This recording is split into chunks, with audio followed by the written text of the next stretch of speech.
Nakuha ng mga pulis ang resulta ng DNA test sa hair at blood samples na natagpuan sa abandonadong sasakyan na iniuugnay sa pagkawala ng beauty queen na si Catherine Camilon, ayon sa Philippine National Police o PNP nitong Lunes.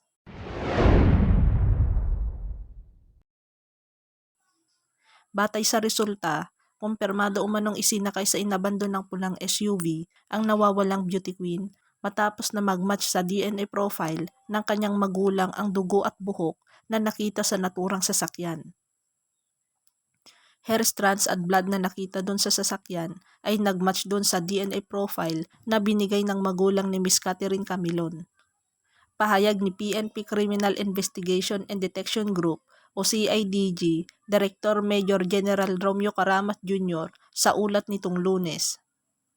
Yung mga witness natin ay di nagsisinungaling.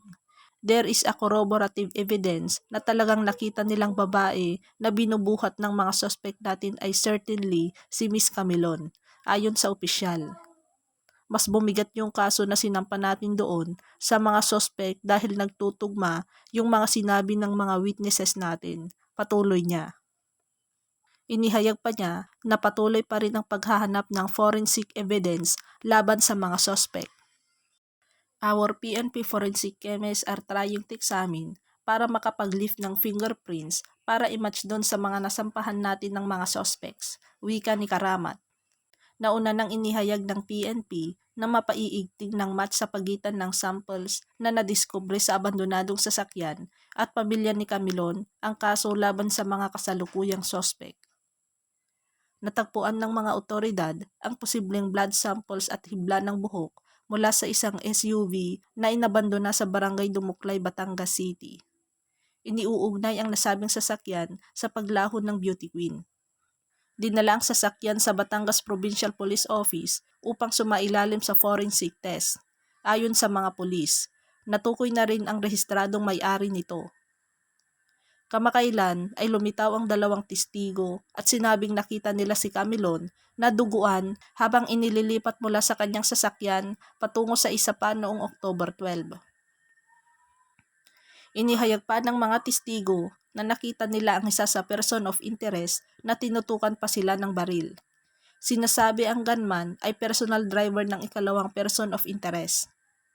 Naghain na ng kidnapping at serious illegal detention complaints laban sa apat na sospek na kinilalang sina Police Major Alan De Castro, Jeffrey Magpantay at dalawang jandas.